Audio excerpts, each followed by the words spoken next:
Hey guys, so the GTX 1080 has been out for a while now, and we saw all the big vendors launch their custom versions of the card at Computex. We've got the MSI Gaming X versions of both the 1080 and 1070 here. I actually don't know which one is which right now because they're identical. But dang it, we have to send them back. We would have loved to have more time with it to put it through its paces, but for now, we're just making a quick video to talk about what these cards improve on over the Founders Edition.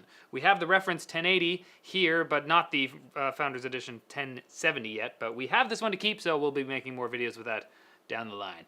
Anyways, roll the thing.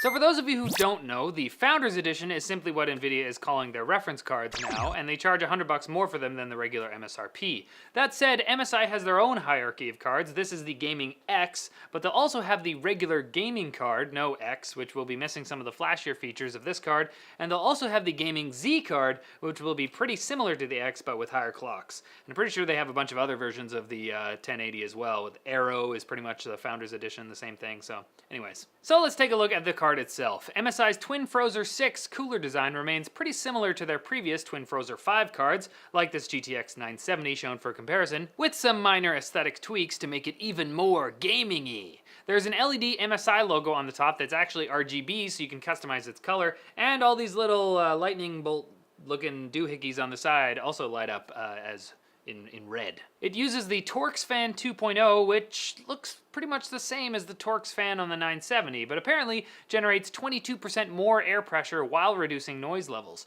It also has balls of steel. Yep. Oh, because the fan's double ball bearings are steel, so that should have been obvious. There have been some changes to the heatsink as well. The heat pipes now use a square design as they pass under the actual heatsink to provide more direct surface area for heat transfer compared to the previous oval design. Like the Founders Edition, this one also has a metal base plate, nickel-plated copper in this case.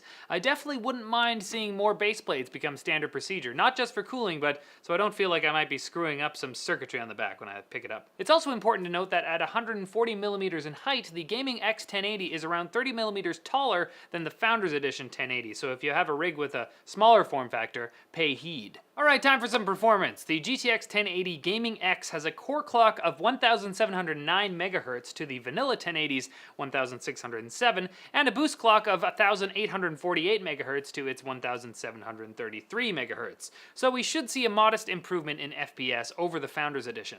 As I said, we had very limited time with this card, so I just ran it through Unigine Valley and Heaven against the Founders Edition 1080 and the top tier card from the 900 series, the Titan X. And yeah, the 980 Ti beats the Titan X in some overclock scenarios, but they're pretty close in benchmarks. In Valley, we used the Extreme HD preset at 1080p, and in Heaven, we used the Ultra settings with Extreme Tessellation at 4K. As you can see, both of the 1080s and the 1070 beat the Titan X every time, with MSI's Gaming X 1080 pulling ahead of the Founders Edition in both cases. Now, while the Gaming X is clocked higher, it also has an additional 6-pin power connector, which the Founders Edition does not. This, combined with the Twin Frozr cooler, will give you a bit more overclocking ability if you do want to do that. Speaking of which, we were able to give our Founders Edition 1080 to a friend of NCIX PC, a wizard in the overclocking arts, if you will, and he was able to overclock dual 1080s using a phase change cooler. On the Extreme HD preset in Unigine Valley at 1080p, which is why I also tested the MSI 1080 at that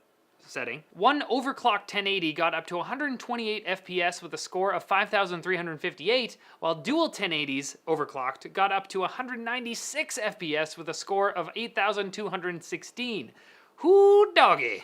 So that gives you an idea of just how much extra juice can be squeezed out of the 1080, although this is definitely an extreme example. But the extra overclocking headroom that MSI's custom cooler affords will definitely help in that regard, if you want to overclock. Well, that's it for this video, guys. Thanks for watching. You can click here to watch more videos, follow us on social media over here, and don't forget to like and subscribe for more videos like this from NCIX. Now, I gotta pack this guy up. It's been good, buddy, but I gotta put you back in your box. Shh. No, it's okay. You feel no pain. Good night, sweet prince.